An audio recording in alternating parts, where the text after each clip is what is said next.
ವೀಕ್ಷಕರೇ, ನನ್ನನ್ನು ಬಹಳವಾಗಿ ಕಾಡಿದ ವಿಷಯ ಭಾರತದಲ್ಲಿ ಬೌದ್ಧಿಕ ದಾಸ್ಯ ಎಂಬುದು. ಹಾಗೆ ನೋಡಿದರೆ ಸ್ವಾತಂತ್ರ್ಯ ಪೂರ್ವದ ಭಾರತ ಹೇಗಿತ್ತು, ಆ ನಂತರದ ಸ್ವಾತಂತ್ರ್ಯೋತ್ತರ ಭಾರತ ಹೇಗಿತ್ತು ಎಂಬುದನ್ನು ನಾವು ಕುರಿತು ಹೇಳುವಾಗ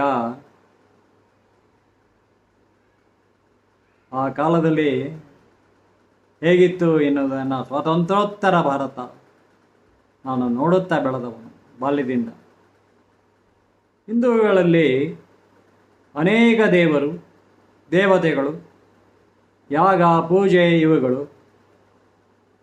ಇವನ್ನೆಲ್ಲ ಟೀಕಿಸುತ್ತಾ ಕ್ರೈಸ್ತರು ಮತಾಂತರ ಮಾಡಿದರು ಎಂಬುದು ಸ್ವಾತಂತ್ರ್ಯ ಪೂರ್ವದಲ್ಲಿ ಇತ್ತು ಅಂತಾರೆ. ಇದ್ದಿರಬಹುದು, ಆದರೆ ಬಹಳಷ್ಟು ಇರಲಿಲ್ಲ. ಯಾಕೆಂದರೆ ಸ್ವಾತಂತ್ರ್ಯ ಹೋರಾಟದ ಸಂದರ್ಭ, ಆಗ ಬೌದ್ಧಿಕ ದಾಸ್ಯ ಇರಲಿಲ್ಲ. ಸ್ವಾತಂತ್ರ್ಯೋತ್ತರ ಭಾರತದಲ್ಲಿ ಸ್ವಾತಂತ್ರ್ಯ ಹೋರಾಟ ಸಂದರ್ಭದಲ್ಲಿ ಬೌದ್ಧಿಕ ದಾಸ್ಯ ಇರಲಿಲ್ಲ. ಕೆಲವೊಂದು ಆಮಿಷಗಳನ್ನು ಒಡ್ಡಿ ಮತಾಂತರ ಮಾಡಿರಬಹುದು, ಆದರೆ ಬೌದ್ಧಿಕ ದಾಸ್ಯ ಎಂಬುದು ಇರಲಿಲ್ಲ. ಹಾಗಾದರೆ ಮೊದಲು ಬೌದ್ಧಿಕ ದಾಸ್ಯ ಎಂದರೇನು ಎಂಬುದನ್ನು ನಾವು ಆಲೋಚಿಸೋಣ. ಅನುಕರಣೆಯಲ್ಲಿ ಇರುವ ಇಂದಿನ ಆಧುನಿಕತೆಯ ಪೀಳಿಗೆಯ ಯುವಕ ಯುವತಿಯರಿಗೆ ಬೌದ್ಧಿಕ ದಾಸ್ಯದ ಬಗ್ಗೆ ಹೇಳುವ ಅಗತ್ಯವಿದೆ. ಬೌದ್ಧಿಕ ದಾಸ್ಯವೆಂದರೆ ಸುಮ್ಮನೆ ಅನುಕರಣೆ ಮಾಡುವುದು, ಸ್ವಂತ ವಿಚಾರ ಶಕ್ತಿಯನ್ನು ಮರೆತು, ಸ್ವಂತಿಕೆಯನ್ನು ಮರೆತ ವಿಚಾರಗಳಲ್ಲಿ, ಉಡುಗೆ ತೊಡುಗೆಗಳಲ್ಲಿ ಅನುಕರಣೆ ಮಾಡುವುದು ಯುವಕ ಯುವತಿಯರು. ಇದನ್ನು ನಾವು ನೋಡ್ತಾ ಇದ್ದೇವೆ. ಆಧ್ಯಾತ್ಮ ಎಂದರೆ ಅಲರ್ಜಿ, ಅನುಕರಣೆ ಎಂದರೆ ಈ ಅನರ್ಜಿ. ಇದೇ ಸ್ವಂತಿಕೆ ವಿವೇಚನೆ ಇಲ್ಲದ ಭಾರತದಲ್ಲಿ ಕಾಣುವ ಬೌದ್ಧಿಕ ದಾಸ್ಯವೇ ತಾನೇ. ಹಿಂದೂ ಧರ್ಮದಲ್ಲಿ ಕಟ್ಟುಪಾಡುಗಳಿವೆ, ಹೀಗೇ ಇರಬೇಕು, ಹಾಗೇ ನಡೆದುಕೊಳ್ಳಬೇಕು ಎಂಬುದು ಮಡಿವಂತಿಕೆಯೇ. ಕಟ್ಟುಪಾಡುಗಳು ಹಿಂದೂ ಧರ್ಮ ಸಂಸ್ಕೃತಿಯಲ್ಲಿರುವ ಕಟ್ಟುಪಾಡುಗಳು ನಮ್ಮ ಉತ್ತಮ ನಡೆನುಡಿಗಳಿಗೆ ಆರೋಗ್ಯಕರವಾದ ಕಟ್ಟುಪಾಡುಗಳಾಗಿವೆ. ಅದನ್ನು ಸಂಪೂರ್ಣ ನಿರಾಕರಿಸುವುದು ತರವಲ್ಲ. ಜೀವನಕ್ಕೆ, ಮೌಲ್ಯಯುತವಾದ ಜೀವನಕ್ಕೆ ಬಹಳ ಅತ್ಯಗತ್ಯವಾಗಿವೆ ಅವು ಎಂದು ಯುವಕ ಯುವತಿಯರು ಯಾಕೆ ತಿಳ್ಕೋಬಾರ್ದು? ಮತ್ತು ಸ್ವಾತಂತ್ರ್ಯ ಪೂರ್ವದಲ್ಲಿ ಭಾರತ, ಆಗ ಆಚಾರ ವಿಚಾರಗಳು ಹೇಗಿದ್ದವು? ಸ್ವಾತಂತ್ರ್ಯ ಅನಂತರದ ಭಾರತದಲ್ಲಿ ಆಚಾರ ವಿಚಾರಗಳು ಹೀಗೆ ಅನುಕರಣೆಯಲ್ಲಿ ಬದಲಾದವೆ ಏಕೆ ಎಂಬುದನ್ನು ನಾವು ಆಲೋಚನೆ ಮಾಡಿದಾಗ, ಸ್ವಾತಂತ್ರ್ಯ ಹೋರಾಟ ಸಂದರ್ಭದಲ್ಲಿ ಹಿಂದೂಗಳು ತಮ್ಮ ಧರ್ಮಾಚರಣೆಯಲ್ಲೇ ದೈವಾರಾಧನೆ ಮಾಡುತ್ತಿದ್ದವರು ಹೆಚ್ಚಿನ ಸಂಖ್ಯೆಯಲ್ಲೇ ಇದ್ದರು. ಹಿಂದೂ ಮುಸ್ಲಿಂ ಕ್ರೈಸ್ತರೆಲ್ಲರಿಗೆ ಒಂದೇ ಭಾರತ ಮಂದಿರ ಆಗಿತ್ತು. ಸ್ವಂತಿಕೆಯ ಬೌದ್ಧಿಕತೆ, ಭಾವನೆಯೇ ಮನೋಬುದ್ಧಿಗಳ ಹಿಡಿತದ ಬೌದ್ಧಿಕತೆಯಾಗಿತ್ತು. ಆಗ ಸ್ವಾತಂತ್ರ್ಯ ಹೋರಾಟ ಸಂದರ್ಭದಲ್ಲಿ ಗಾಂಧೀಜಿ ಕೈಯಲ್ಲಿ ಭಗವದ್ಗೀತೆ, ಬಾಯಲ್ಲಿ ರಾಮಮಂತ್ರ ಇತ್ತು. ರಾಮಮಂತ್ರ ಆ ಭಜನೆಯಲ್ಲಿ ತಾರಕ ಮಂತ್ರವಾಗಿತ್ತು. ಪ್ರತಿದಿನ ಸಬರಮತಿ ಆಶ್ರಮದಲ್ಲಿ ಭಜನೆ ನಡೆಯುತ್ತಿತ್ತು. ಆಗ ಹಿಂದೂಗಳು ಹಿಂದೂ ಧರ್ಮ ಕೋಮು ವ್ಯಾಧಿ ಆಗಿರಲಿಲ್ಲ, ಕೋಮುವಾದಿಯೂ ಅಲ್ಲ, ವ್ಯಾಧಿಯೂ ಅಲ್ಲ ಆಗಿತ್ತು ಹಿಂದೂ ಧರ್ಮ.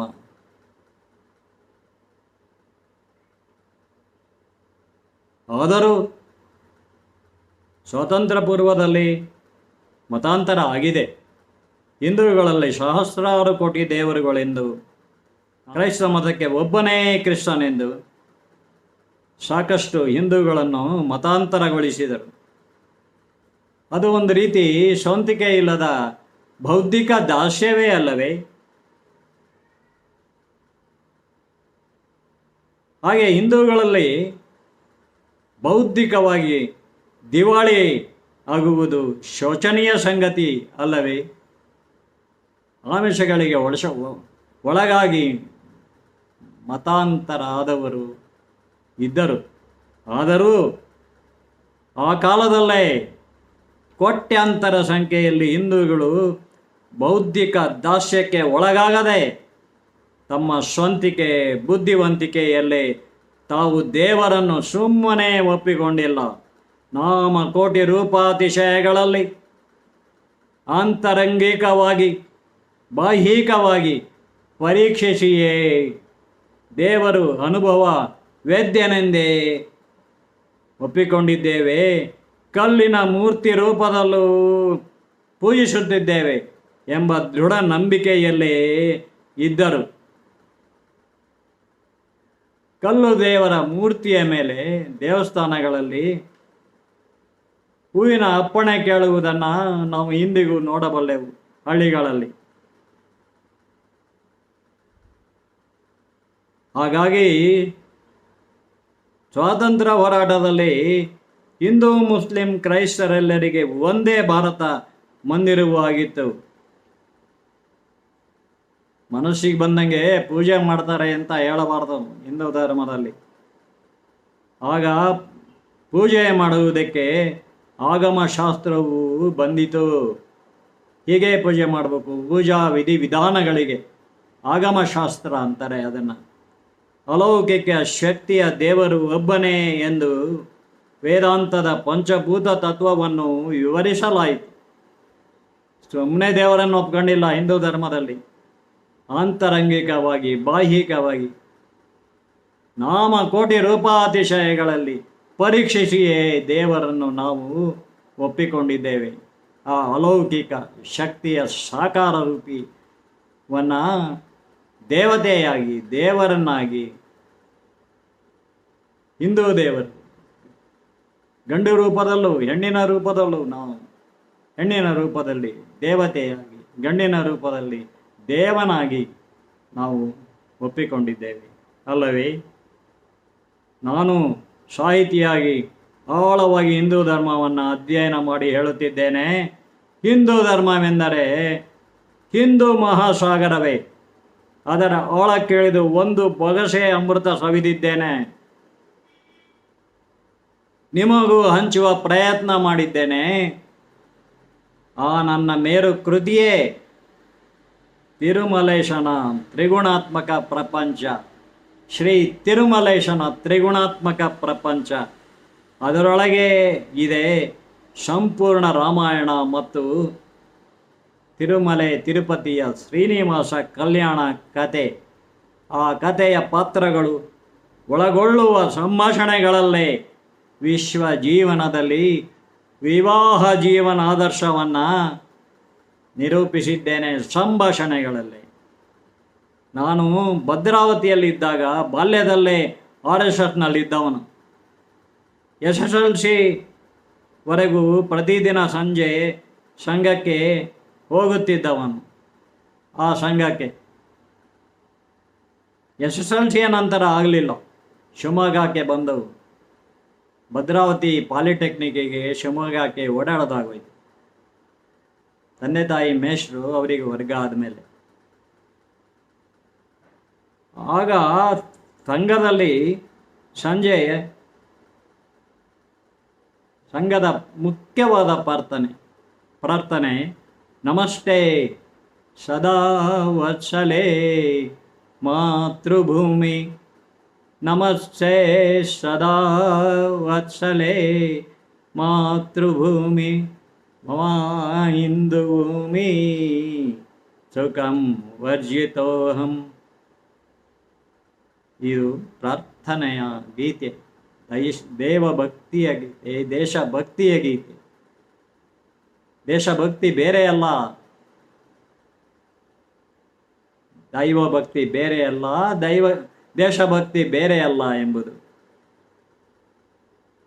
ಎಲ್ಲರಲ್ಲೂ ಕೂಡ ನಾವು ಸಂಜೆ ವೃತ್ತಾಕಾರವಾಗಿ ಕೂತ್ಕೊಂಡು ಸರಸಂಘ ಚಾಲಕರು ದೇಶಭಕ್ತಿಯ ಗೀತೆಯನ್ನು ಸಂಘದ ಕೊನೆಯಲ್ಲಿ ಹೇಳಿಕೊಡ್ತಾ ಇದ್ರು. ಆಗ ಒಂದು ಹಾಡುತ್ತಿದ್ದ ಗೀತೆ ನೆನಪಿಗೆ ಬಂದಿದೆ. ಕಣ್ತುಂಬ ನೋಡೆಮ್ಮ ಹರಸುತ್ತಾಯೇ ಭಾರತ ಭಾಗೇಶ್ವರಿ ದೇವಿ ಹರಸುತ್ತಾಯೇ. ಗಂಡು ಹೆಣ್ಣುಗಳೆನದೆ ಕುಲವೆನದೆ ಮತವೆನದೆ ನಿನ್ನ ಮಕ್ಕಳು ನಿಂತ ನಿಲುವ ನೋಡ. ಸ್ವಾತಂತ್ರ್ಯ ಗೀತೆಗಳ ಹೆಮ್ಮೇಳ ಮಾರುಲಿಯೇ ಭೂಮಿ ಆಕಾಶಗಳ ಪುಲಕ ನೋಡ. ಕಣ್ತುಂಬ ನೋಡೆಮ್ಮ ಹರಸುತ್ತಾಯೇ ಭಾರತ ಭಾಗೇಶ್ವರಿ ದೇವಿ ಹರಸುತ್ತಾಯೇ. ಈಗ ಲೇಖಕರಲ್ಲೂ ಕೂಡ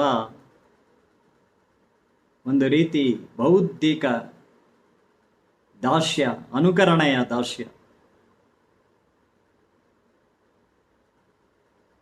ಎಸ್ ಎಲ್ ಭೈರಪ್ಪನವರು ಅನೈತಿಕವಾಗಿ ರಾಮಾಯಣವನ್ನು ಸ್ತ್ರೀ ವಿರೋಧಿ ರಾಮ ಅಂತ ಪರ್ವವನ್ನು ಅಶ್ಲೀಲವಾಗಿ ಬರೆದಿದ್ದಾರೆ. ಯಾಕೆ ಹೀಗೆ ಮಾಡಿದ್ರು? ಭೈರಪ್ಪನವರ ಸಾಧನೆಗೆ ಅವರೇ ಸಾಟಿ. ವ್ಯಕ್ತಿಗತವಾಗಿ ಅವರ ಬಗ್ಗೆ ನನಗೆ ಅಪಾರ ಗೌರವ ಇದೆ. ಆದರೆ ವಸ್ತುನಿಷ್ಠೆಯಲ್ಲಿ ರಾಮಾಯಣವನ್ನು ತಿರುಚಿ, ಮಹಾಭಾರತವನ್ನು ತಿರುಚಿ ಉತ್ತರಾಖಂಡ ಪರ್ವವಾಗಿ ಬರೆದ ಅವರ ಆ ಕೃತಿಗಳ ಬಗ್ಗೆ ಬೇಸರವಾಗ್ತದೆ. ಇಂಥ ಕೆಲಸ ಯಾಕೆ ಮಾಡಿದ್ರು ಅಂತ. ಕುವೆಂಪು ಹೇಳ್ತಾರೆ, ಕುಮಾರವ್ಯಾಸನು ಹಾಡಿದನೆಂದರೆ ಕಲಿಯುಗ ದ್ವಾಪರವಾಗುವುದು ಎಂದರು.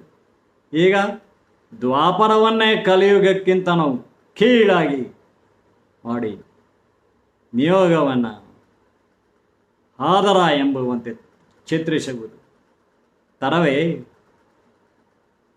ಅವರಂತೆಯೇ ಅನುಕರಣೆ ಮಾಡಿ ಬರೆಯುವ ಲೇಖಕರು ಇದ್ದಾರೆ. ಅದು ಬೌದ್ಧಿಕ ದಾಸ್ಯ ಅಲ್ಲವೇ? ಭೈರಪ್ಪನವರು ತಮ್ಮ ಸಾಧನೆಯ ಮೇಲೆ ಇವೆರಡೂ ಕೃತಿಗಳಿಂದ ತಾವೇ ಮಸಿ ಚೆಲ್ಲಿಕೊಂಡಿದ್ದಾರೆ. ಪರ್ವ ಅಂತೂ ಬಹಳ ಹಿಂದೆನೇ ಬರೆದದ್ದು, ಸುಮಾರು 40-45 ವರ್ಷಗಳ ಹಿಂದೆ. ಆಗ ನಾನು ಹದಿಹರೆಯದಲ್ಲಿದ್ದವನು. ಎಂತ ಮಾತಾಡ್ತಾ ಇದ್ದರು ಗೊತ್ತಾ? ಕತೆ ಕಾದಂಬರಿಗಳು ಅಂದರೆ ಮನೆ ಮನೆ ಮನೆ ಮಾತಾಗಿದ್ವು. ಆನ ಕೃಷ್ಣರಾಯರು, ತಾರಾಸು, ಕೃಷ್ಣಮೂರ್ತಿ ಪುರಾಣಿಕ, ಮಾಮಿ ಶೇಷಗಿರಿಯವರಿಂದ. ಆಗ ಭೈರಪ್ಪನವರ ಪರ್ವ ಓದಬೇಡಿ ಎಂದು ಮನೆಯಲ್ಲಿ ಗಂಡು ಹೆಣ್ಮಕ್ಕಳಿಗೆ ಹೇಳ್ತಾ ಇದ್ರು ಎಚ್ಚರಿಕೆಯ ಮಾತನ್ನು.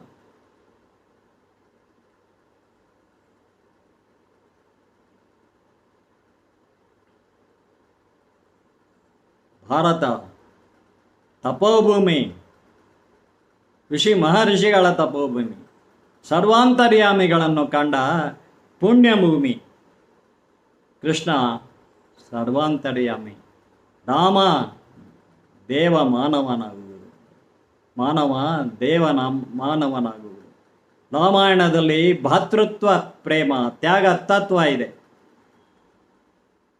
ಸ್ನೇಹಿತರೆ, ನೀವು ನೋಡಿರುತ್ತೀರಿ, ದುಡ್ಡು ಹೆಚ್ಚಿದಷ್ಟು ಅದು ದೇವರನ್ನು ಮರೆಯುವಂತೆ ಮಾಡಿಬಿಡಬಹುದು. ಲೇಖಕನಿಗೆ ಖ್ಯಾತಿಯು ಶಕುನಿ ಅಂತಾಗಬಹುದು ಬೌದ್ಧಿಕ ದಾಸ್ಯದಲ್ಲಿ, ಅಥವಾ ಹಿಂದೂ ಧರ್ಮ ವಿರೋಧಿಯಾಗಿ ಯಾವುದೋ ಒಂದು ಪಂಥ ಪಂಗಡದಿಂದ ಹಿಂದೂ ಧರ್ಮದಲ್ಲಿ ಹೀಗಿದೆ ಅಂತ ಭಾರತಕ್ಕೆ ಕಮ್ಯುನಿಸಮ್ ತರಬೇಕು ಅನ್ನೋ ಒಂದು ಉದ್ದೇಶವೂ ಇರ್ಬೋದು, ಪ್ರಜಾಪ್ರಭುತ್ವ ಬೇಡ ಅನ್ನೋ ಉದ್ದೇಶವೂ ಇರ್ಬೋದು. ನೋಡಿ, ನಾನು ಪ್ರೈಮರಿ ಶಾಲೆಯಲ್ಲಿ ಓದಿದ ಇನ್ನೊಂದು ಕವನ ನೆನಪಿಗೆ ಬರುತ್ತೆ.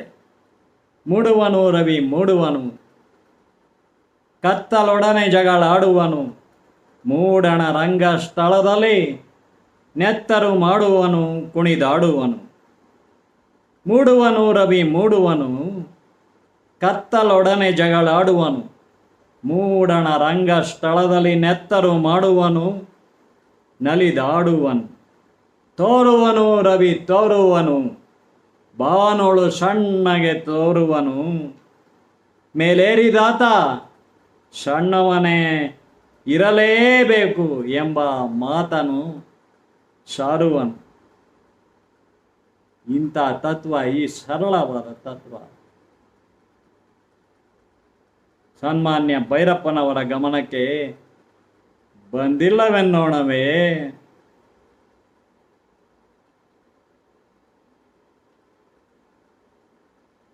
ಪತ್ರಕರ್ತರು ಆದ ಪ್ರತಾಪ ಸಿಂಹ ಅವರಿಂದ ವಿಶ್ವೇಶ್ವರ ಭಟ್ರು ಭೈರಪ್ಪನವರ ವಿರುದ್ಧ ಒಂದು ಲೇಖನ ಬರೆಸಿದ್ರಂತೆ. ಭೈರಪ್ಪ ಮಹಾಭಾರತದ ಮುನ್ನುಡಿಯಲ್ಲಿ ಹೇಳ್ತಾರೆ ಒಂದು ಮಾತು, ಕತೆಗೆ ಆ ಕಾಲ ಇಲ್ಲ ಈ ಕಾಲ ಇಲ್ಲ, ಎಲ್ಲವೂ ಭಾರತದ ಪಾತ್ರಗಳೇ ಅಂತ ಡಾಂಬಿಕತನದಿಂದ ಹೇಳ್ತಾರೆ. ಬೇಸರ ಆಗ್ತದೆ. ಕತೆಗೆ ಆ ಕಾಲ ಇಲ್ಲ ಈ ಕಾಲ ಇಲ್ಲ, ಎಲ್ಲದೂ ಭಾರತದ ಪಾತ್ರಗಳೇ ಅಂತೇಳಿ ಮಹಾಭಾರತನ ತಿರುಚೆ ಬರೀತಾರೆ, ಅನೈತಿಕವಾಗಿ, ಅಶ್ಲೀಲವಾಗಿ.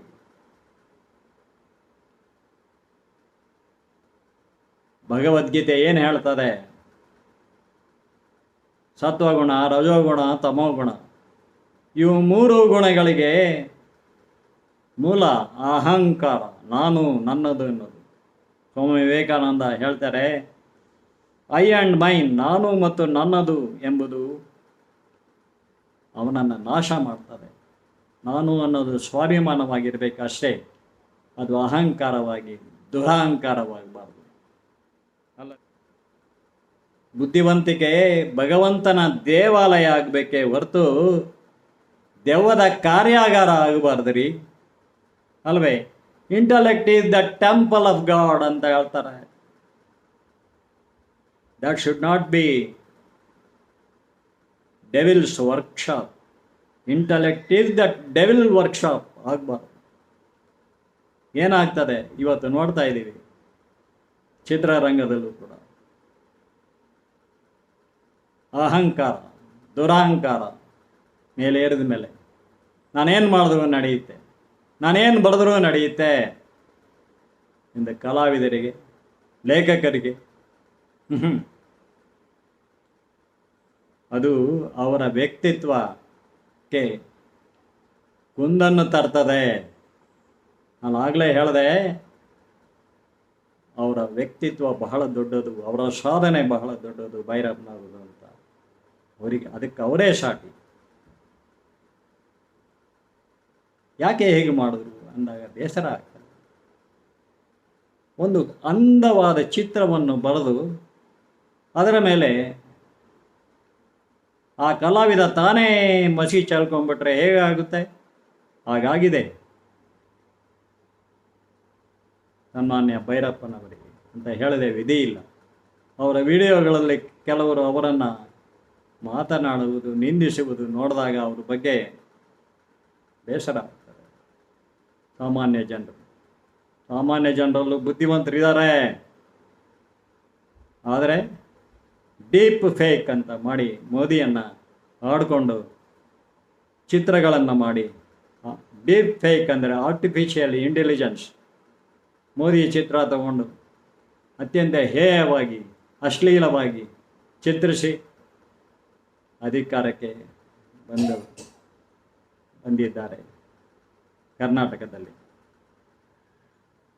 ಅವರು ಮಾಡಿದ್ದಲ್ಲ, ಸರ್ಕಾರ ಮಾಡಿದ್ದಲ್ಲ, ಅವರ ಬಾಲಬಾಲಿಕರು ಮಾಡಿದ್ದು.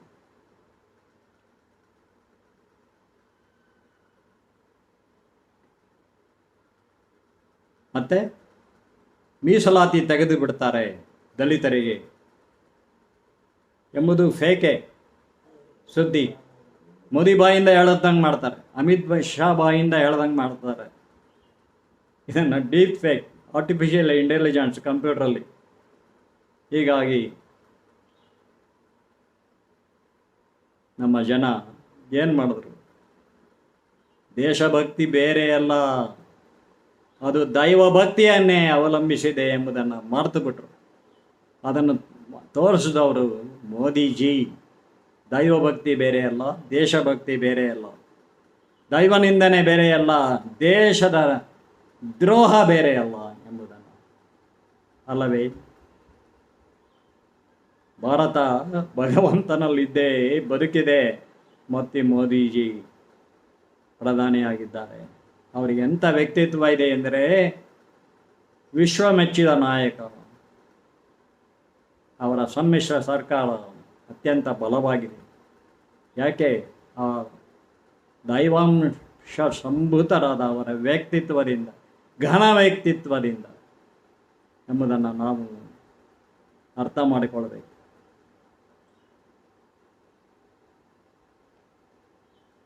ದೇಶ ಈಗ ಆರ್ಥಿಕವಾಗಿ, ಸಾಮಾಜಿಕವಾಗಿ ಅಭಿವೃದ್ಧಿ ಪಥದಲ್ಲಿದೆ ಅಲ್ಲವೇ.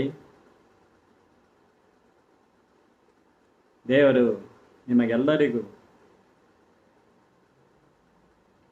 ಅನುಗ್ರಹಿಸಲಿ. ನೀವೆಲ್ಲ ಲೈಕ್ ಮಾಡಿ, ಇಲ್ಲದೆ ಹೋದರೆ ಕಮೆಂಟ್ ಮಾಡಿ. ಡಿಗ್ರಿ ಡಾಕ್ಟ್ರೇಟ್ ತಗೊಂಡಿಲ್ಲ, ಯಾರು ವ್ಯಾಸರು ತಗೊಂಡಿಲ್ಲ, ವಾಲ್ಮೀಕಿನೂ ತಗೊಳ್ಳಿಲ್ಲ